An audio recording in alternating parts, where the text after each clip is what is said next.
전능하신 나의 주 하나님은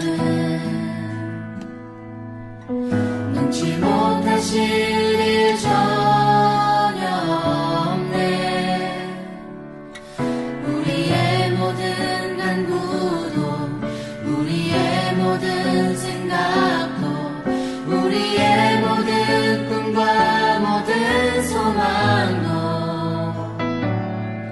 신실하신 나의 주 하나님은 우리의 모든 괴로움 바꿀 수 있네. 불가능한 일 행하시고 죽은 자를 일으키시니 그를 이길 자 아무도 없네. 주의 말씀을 의지하여 깊은 곳에 그물 던져 오늘 그가 놀라운 일을 이루시는 것 보라. 주의 말씀을 의지하여 믿음으로 그물 던져 믿는 자에게 능치 못함 없네.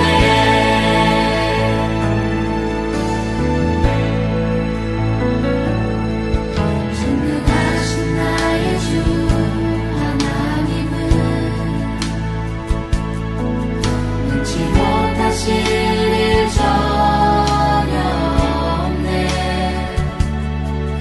우리의 모든 간구도 우리의 모든 생각도 우리의 모든 꿈과 모든 소망도 신실하신 나의 주 하나님은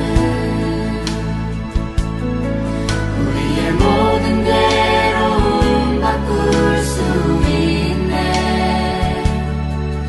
불가능한 일 행하시고 죽은 자를 일으키시니 그를 이길 자 아무도 없네.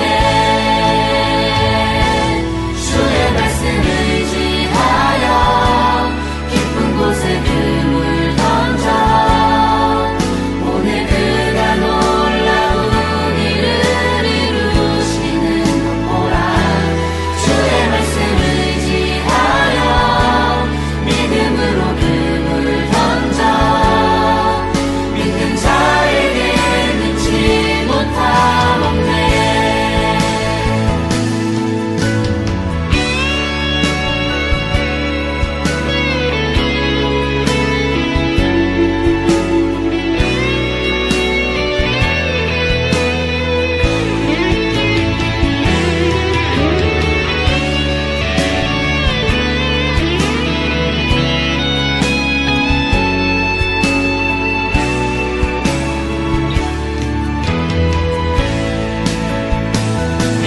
주의 말씀을 의지하여 깊은 곳에 그물 던져 오늘 그가 놀라운 일을 이루시는 것 보라. 주의 말씀을 의지하여 믿음으로 그물 던져 믿는 자에게 능치 못함 없네. 믿는 자에게 능치 못함 없네. 믿는 자에게 능치 못함 없네. 믿는 자에게 능치 못함 없네.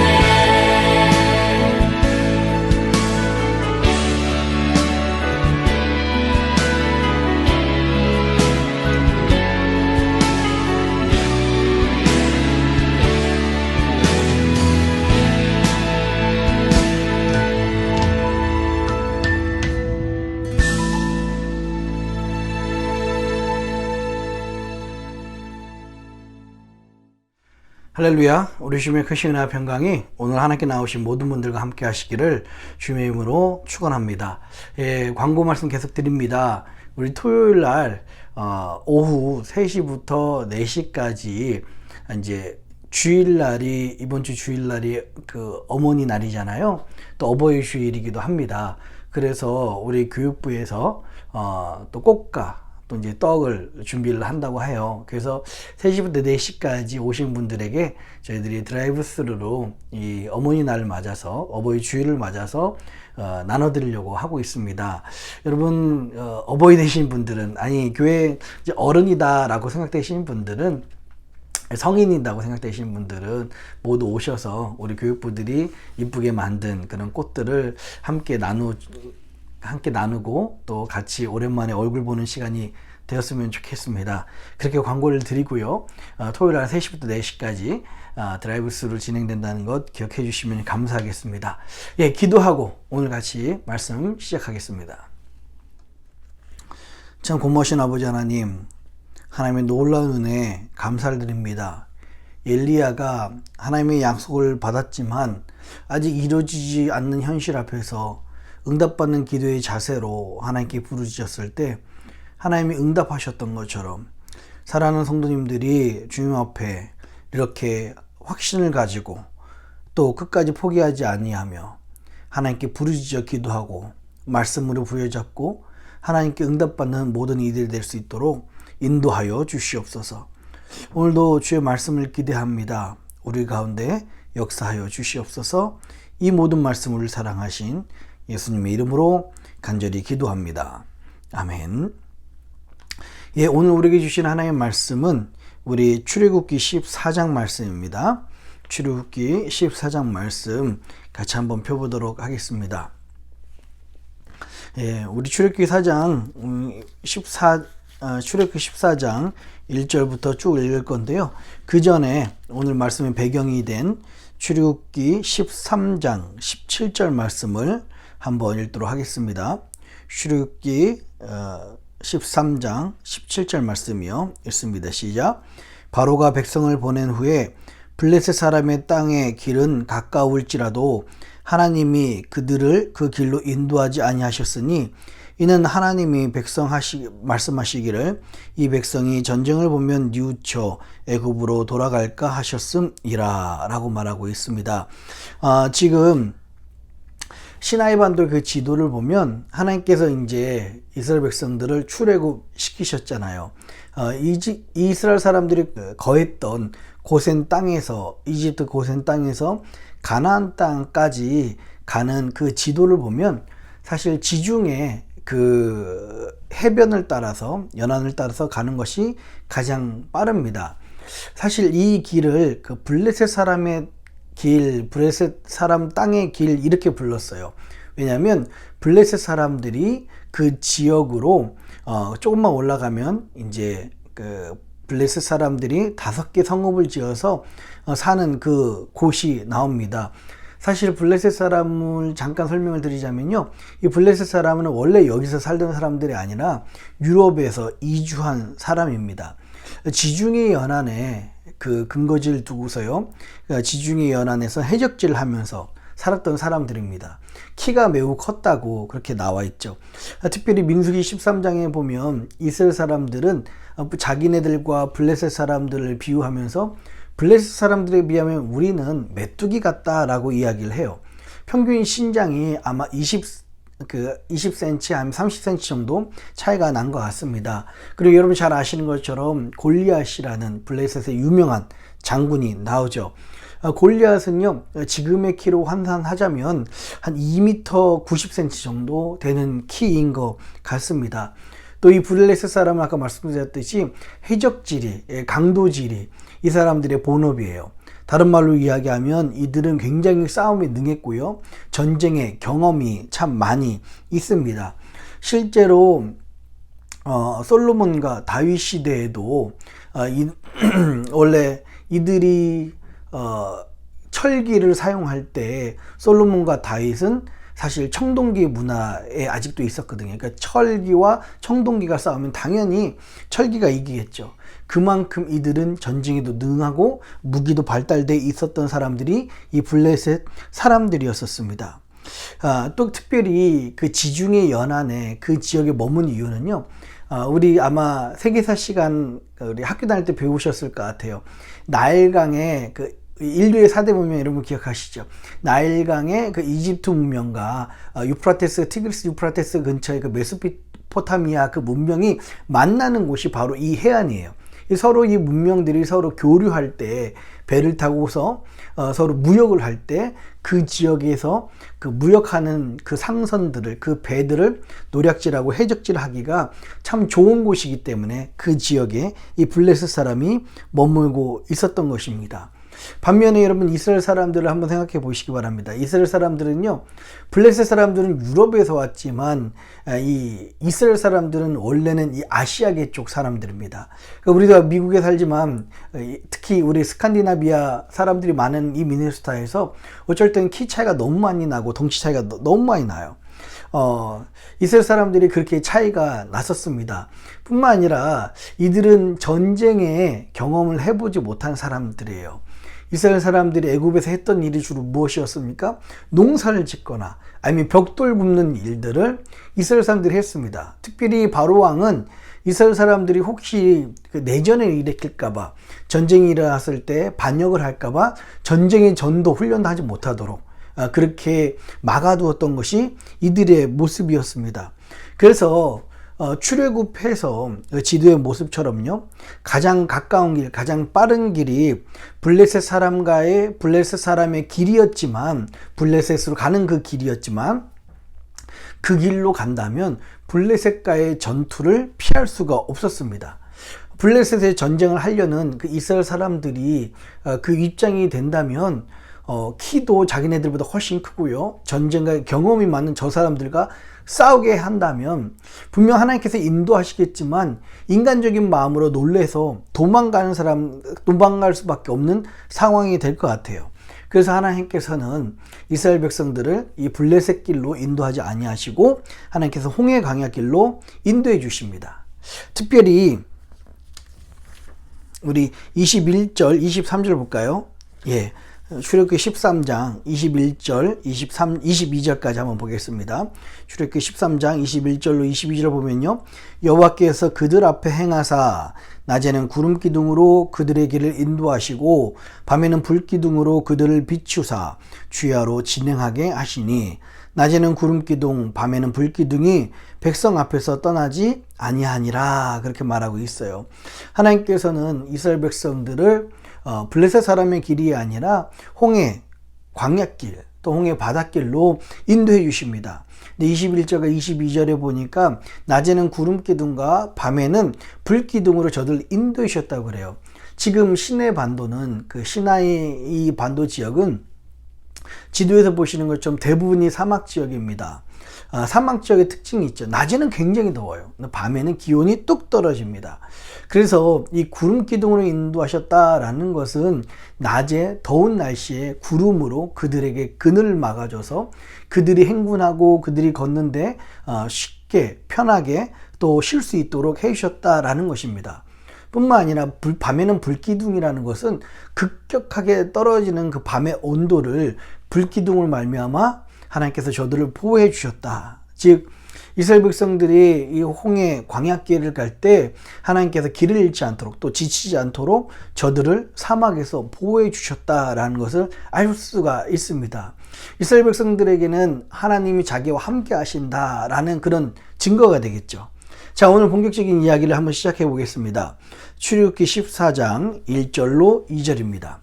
출애굽기 14장 1절로 2절이요. 같이 읽습니다. 시작. 여호와께서 모세에게 일러 가라사대 이스라엘 자손을 명하여 돌쳐서 바다와 밑돌 사이에 비하히롯 앞 곧 바알스본 맞은편 바닷가에 장막을 치게 하라. 그렇게 이야기를 합니다. 하나님께서 모세에게 말씀하셔서 이스라엘 사람들이 이제 홍해바다가 멀리 보이는 그 바닷길에 장막을 치게 하고 이제 먼 행군을 쉬고 여기서 장막을 치며 쉬게 하십니다. 3절 4절이요. 바로가 이스라엘 자손에 대하여 말하기를 그들이 그 땅에서 아득하여 광야에 갇힌 바 되었다 할지라 내가 바로의 마음을 강팍케 한즉 바로가 그들의 뒤를 따르리니 내가 그의 그 온 군대를 인하여 영광을 얻어 애굽 사람으로 나를 여호와인 줄 알게 하리라 하심에 그가 그대로 행하니라 라고 말씀하고 있어요. 처음부터 우리 잘 아시는 것처럼 바로가 애굽 사람들이 이스라엘 사람들을 순순히 내줬던 것이 아닙니다. 9가지 재앙이 있었지만 그들은 끝내 이스라엘 사람들을 내주지 않았어요. 그 중에 그리고 마지막에 10가지 재앙, 짐승과 사람 중에 처음 난 것이 모두 죽자마자 이제 애굽 사람들이 깜짝 놀라고 바로 왕이 깜짝 놀라서 이스라엘 사람들이 출애굽할 수 있도록 그렇게 허락을 해주죠. 그런데 하나님께서 그들의 마음을, 특히 바로의 마음을 강팍해 했습니다. 그 이유는요, 오늘 이 말씀처럼요, 애굽 사람에게 내가 여호와인 줄을 알게 할 것이다. 하나님의 영광을 위해서 이 일을 하게 된 거죠. 그래서 애굽 사람들이 가만히 가고 있는 이 이스라엘 백성들을 쫓기 위해서, 저들을 이제 잡기 위해서 특별병거 600대, 600승을 동원해서 그들을 쫓습니다. 여러분, 특별병거는요, 여러분 영화에서 혹시 배너에서 보는 것처럼 이렇게 말을 끄는 전차의 모습입니다. 당시에 애굽 사람들이 끄는 특별병거의 모습이라고 그래요. 지금을 말하면 정말 탱크 같은 그런 어마어마한 당시의 최첨단 무기였죠. 여러분, 이스라엘 백성들의 지금 상황은 어떻습니까? 앞에는 지금 홍해바다가 있어서 건널 수 없는 상황입니다. 뒤에는 600승이나 되는 그 병거를 끌고 이스라엘의 세계 최강대국의 그 군대를 이끌고서 쫓아오고 있는 상황입니다. 양옆은 광야가 있어서요, 이러지도 못하고 저러지도 못하는 상황에 이스라엘 백성들은 그제서야 하나님께 부르짖기 시작합니다. 하나님께 부르짖었지만 이스라엘 그 애굽 군대가 이스라엘 백성들 쫓아오는 그것이 너무 빨랐어요. 너무 가까이 왔습니다.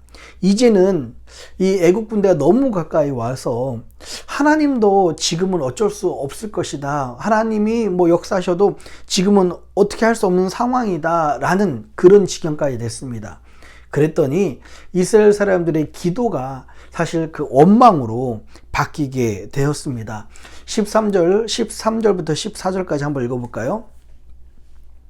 13절부터 14절까지입니다. 자, 시작. 모세가 백성에게 이르되 너희는 두려워 말고 가만히 서서 여호와께서 오늘날 너희를 위하여 행하시는 구원을 보라. 너희가 오늘 본 애굽 사람을 또다시는 영원히 보지 못하리라. 여호와께서 너희를 위하여 싸우시리니 너희는 가만히 있을지니라 라고 이야기합니다. 많은 사람들이 부르짖다 못해 이젠 더 이상 하나님도 어떻게 할 수 없을 거라고 원망하고 있는 그때에 모세는요, 이스라엘 사람들에게 이렇게 이야기를 합니다. 하나님께서 우리를 위해서 싸우실 것이다. 너희는 가만히 보고 봐라 라고 말씀을 하고 있어요. 지금 애굽 사람들이 너무 가까이 왔기 때문에 벼락을 하나님께서 주신다고 해도, 지진이 일어난다고 해도 이거는 애굽 사람뿐만 아니라 이스라엘 사람도 꼼짝없이 같이 이렇게 당하게 되고 어려움을 당할 수밖에 없는 상황이었었습니다. 그런데요, 모세는요, 이에 아랑곳하지 않고 하나님께서 너희들 위해서 싸울 것이다 라고 확신을 가지고 그렇게 이야기를 해요. 어떻게 모세는 이렇게 이야기할 수 있었을까요? 그 이유가 출애굽기 3장 6절로 8절까지 나옵니다. 출애굽기 3장 6절로 8절까지 말씀을 한번 읽어보도록 하겠습니다. 출애굽기 3장 6절로 8절입니다. 같이 읽습니다. 시작. 또 이르시되 나는 내 조상의 하나님이니 아브라함의 하나님, 이삭의 하나님, 야곱의 하나님이니라. 모세가 하나님 배웠기를 두려워하여 얼굴을 가리우매 여호와께서 가라사대 내가 애굽에 있는 내 백성의 고통을 정령히 보고 그들이 이 간역자로 인하여 부르짖음을 듣고 그 우고를 알고 내가 내려와서 그들을 애굽인의 손에서 건져내고 그들을 그 땅에서 인도하여 아름답고 광대한 땅, 젖과 꿀이 흐르는 땅, 곧 가나안 족속, 헷 족속, 아모리 족속, 브리스 족속, 히위 족속, 여부스 족속의 지방에 이르려 하노라 라고 말씀을 하십니다. 예, 오늘 이 말씀처럼요, 하나님의 계획과 뜻이 있다는 것을 이미 모세에게 하나님은 말씀해 주셨습니다. 모세는요, 하나님을 먼저 만났고요, 하나님의 그 계획을 이미 알고 있었습니다. 그래서 모세는요, 지금 상황이랄지라도, 지금 불가능해 보이는 그런 상황일지라도 하나님께서는 분명한 계획을 갖고 계시고 하나님께서 이스라엘 백성들을 인도해 주신다고 약속했으니까 이 이스라엘 백성들을 위해서 싸우실 것이다 라고 확신을 가지고 있었습니다. 여러분, 참 이런 믿음이 하나님을 먼저 만난 믿음, 그리고 먼저 경험을 해봤기 때문에 지금에 있는 문제들도 해결해 주실 것이다 라는 이런 믿음이 참 중요합니다. 여러분 잘 아시는 것처럼 2002년 한일 월드컵 때 16강전에서 이 한국이 이탈리아와 만나서 16강 진출을 위해서 겨룹니다. 그 장소가 또 공교롭게도 제가 살고 있었던 대전이었었어요. 저도 그 경기를 아마 후반 한 3분 남겨놓고 이제 교회 일을 하다가 부랴부랴 들어와서 안 본 것보다는 좋겠다 해서 후반 3분을 남겨놓고 봤어요. 그런데 정말 중요했던 건 후반 3분부터 남겨놓고 후반 40분부터 진짜 장면들이 시작되더라고요. 1대0으로 지고 있었던 대한민국이 2대1로 역전하는 장면들이 그 뒤에 나오게 됩니다. 참 너무 마음 졸여서 봤고요. 너무 참 이대로 끝나면 어떡하나 라는 생각, 그리고 혹시 우리가 이기지 못하면 어떡하나 라는 생각으로 손에 땀을 쥐고서 봤던 것, 그 어떤 경기보다 더 재밌게 봤던 경기였던 것 같습니다. 근데 여러분들도 아마 그렇게 손에 땀을 쥐고서 그 경기를 봤던 기억이 있으실 텐데요.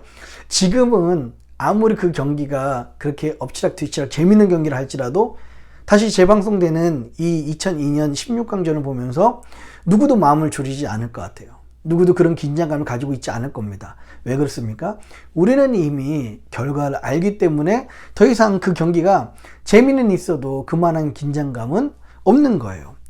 여러분, 하나님께서 이렇게 모세를 통해서 만나주시고 또 10가지 재앙을 주시고 또 어떻게 인도하셨습니까?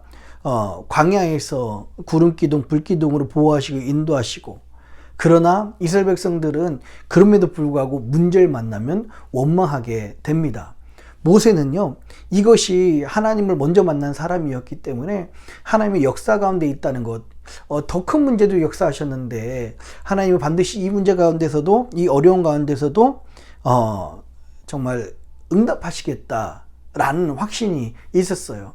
마치 2002년도 그 한일 월드컵 경기에서 16강전을 이미 알고 있는 것처럼 하나님이 이미 우리에게 승리를 주셨고 이만 놀라운 계획을 가지고 계시는데 우리는 4강전까지 올라가는데 여기서 질 리가 없다라는 것을 알고 있는 것처럼 이 모세는 그런 확신이 있었습니다. 여러분, 오늘 다시 우리 출애굽기 14장 15절로 18절 한번 읽어볼까요? 출애굽기 14장 15절로 18절입니다. 여호와께서 모세에게 이르시되 너는 어찌하여 내게 부르짖느냐? 이스라엘 자손을 명하여 앞으로 나아가게 하고 지팡이를 들고 손을 바다 위로 내밀어 그것으로 갈라지게 하라. 이스라엘 자손이 바다 가운데 육지로 행하리라. 내가 애굽 사람들의 마음을 강팍케 할 것인즉 그들이 그 뒤를 따라 들어갈 것이라. 내가 바로와 그 모든 군대와 그 병거와 마병을 인하여 영광을 얻으리니 내가 바로와 그 병거와 마병으로 인하여 영광을 얻을 때에야 애굽 사람들이 나를 여호와인 줄 알리라 하시더라 라고 그렇게 이야기를 하고 있습니다. 하나님께서 사실 이 모세도요, 지금 15절 어떻게 시작됩니까? 여호와께 부르짖고 있었어요. 이 모세는요, 먼저 하나님의 경험을 했고 하나님의 그 놀라운 응답을 먼저 받았기 때문에 이 문제 속에서도 하나님 응답하신다는 것을 알았기 때문에 하나님께 부르짖고 하나님께 기도하고 있었습니다.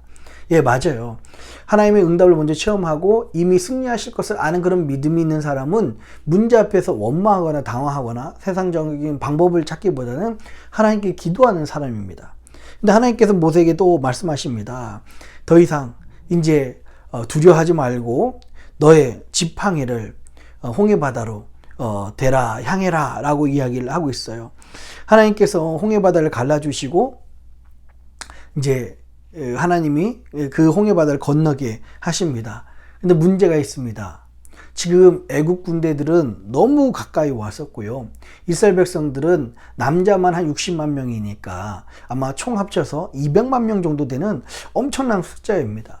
이 남자와 이 여인과 아이들, 노인들이 다 건널 때까지 이 애국 군대가 너무 가까이 와 있었던 것입니다. 시간적인 여유가 없었어요. 19절로 20절입니다.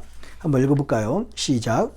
이스라엘 진 앞에 행하던 하나님의 사자가 옮겨 그 뒤로 행하매 구름 기둥도 앞에서 그 뒤로 옮겨 애굽 진과 이스라엘 진 사이에 이르러 서니 저편은 구름과 흑암이 있고 이 편은 밤이 광명함으로 밤새도록 저편이 이 편에 가까이 못하였더라 라고 이야기합니다.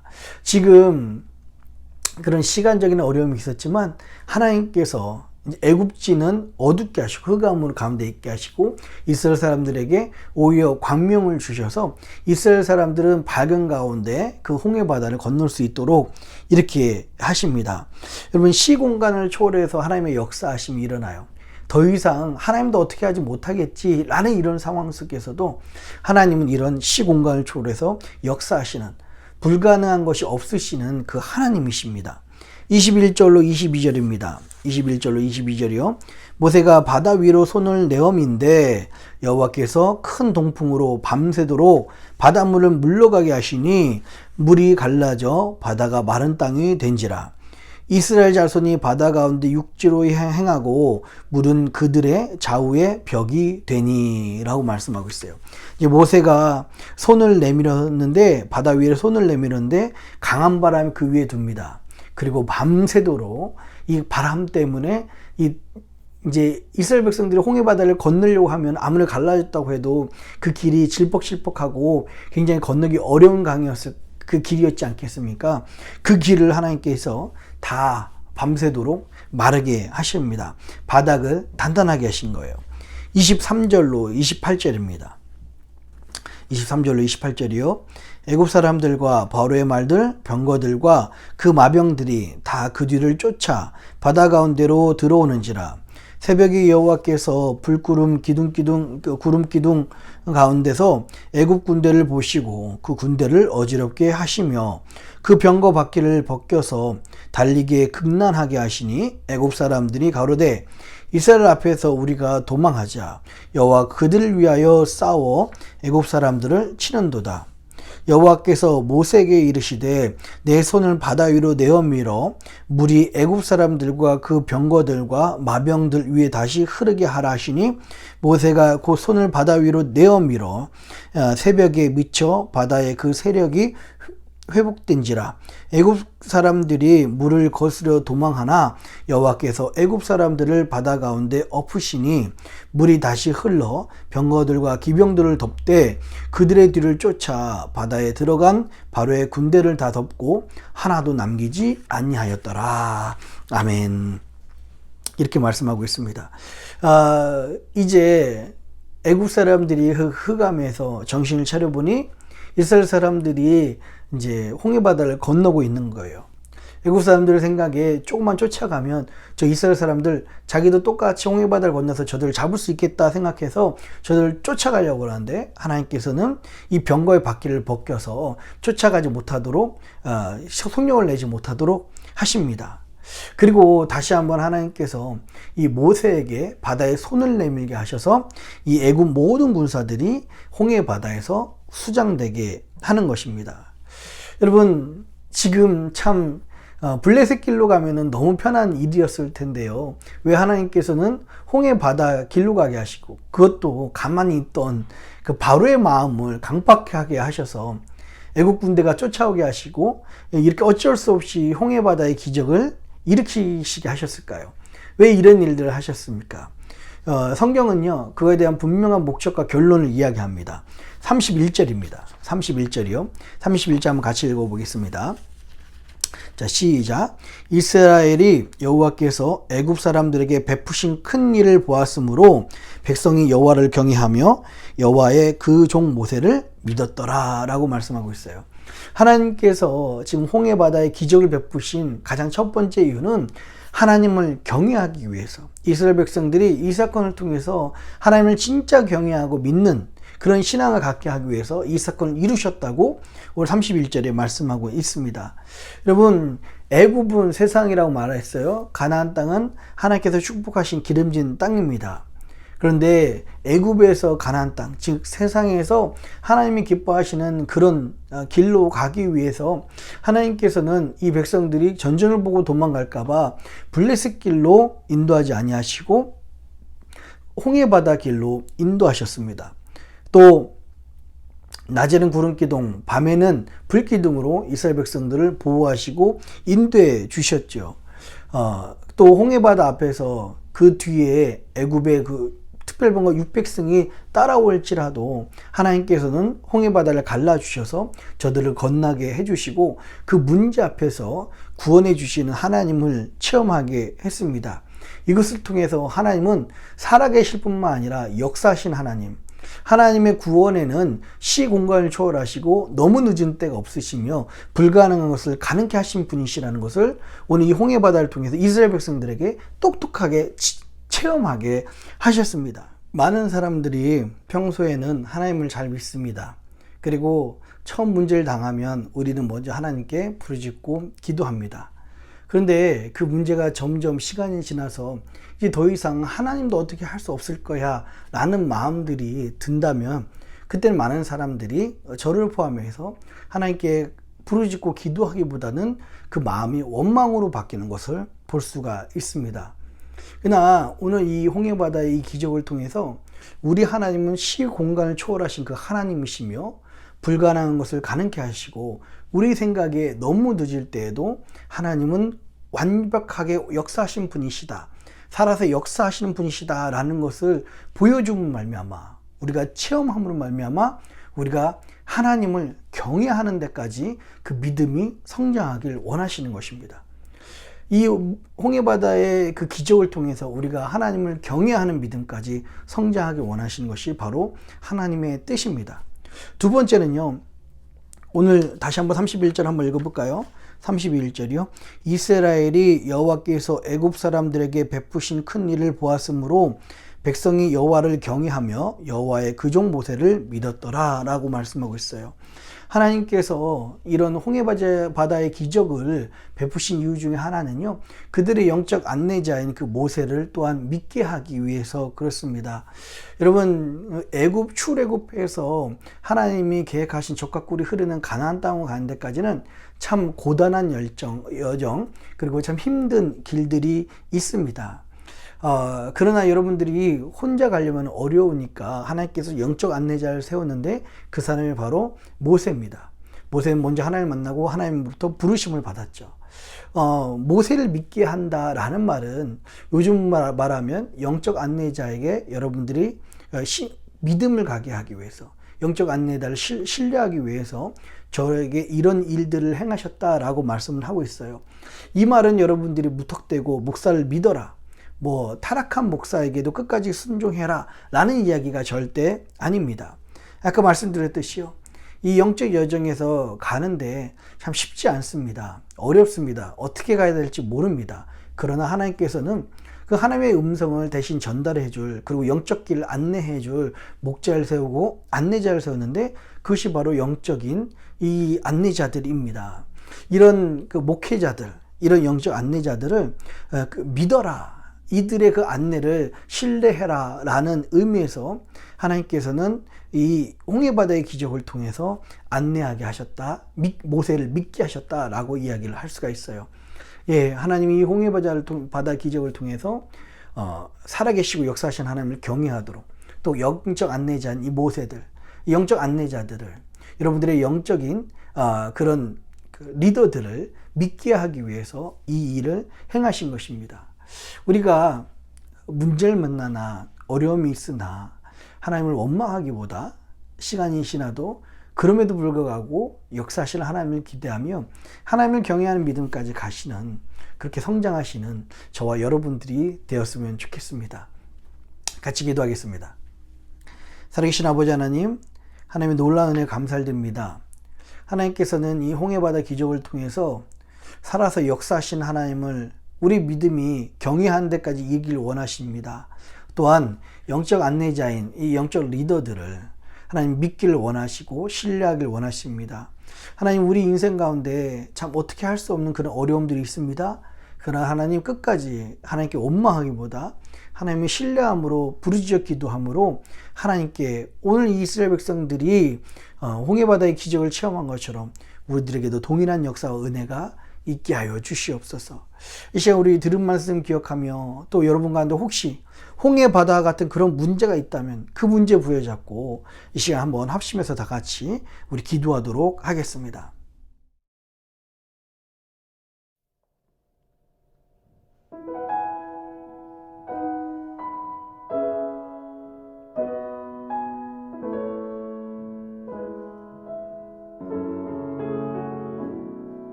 살아계신 아버지 하나님, 오늘도 말씀을 통하여서 하나님 이 홍해 바다의 기적을 우리에게 베푸신 이유는 하나님을 경외한 데까지 우리의 믿음이 자라나길 원하심을 깨닫게 하시니 감사합니다. 하나님 또한 영적 안내자 이 모세를 믿게 하기 위해서 이 일을 행하신 줄 믿습니다. 하나님, 우리도 출애굽하여서 가나안 땅까지 가는 이 여정 속에서 하나님을 경외하는 믿음, 모세를 믿는 믿음까지 성장케 하여 주시옵소서. 오늘 우리 가운데 말씀하신 주님께 감사드리며 이 모든 말씀을 사랑하신 예수님 이름으로 간절히 기도합니다. 아멘. 하늘에 계신 우리 아버지여, 이름이 거룩히 여김을 받으시오며 나라의 임하옵시며 뜻이 하늘에서 이룬 것 같이 땅에서도 이루어지이다. 오늘날 우리에게 일용할 양식을 주옵시고 우리가 우리에게 죄진 자를 사하여 준 것 같이 우리 죄를 사하여 주옵시고 우리를 시험에 들게 하지 마옵시고 다만 악에서 구하옵소서. 대개 나라와 권사와 영광이 아버지께 영원히 있사옵나이다. 아멘.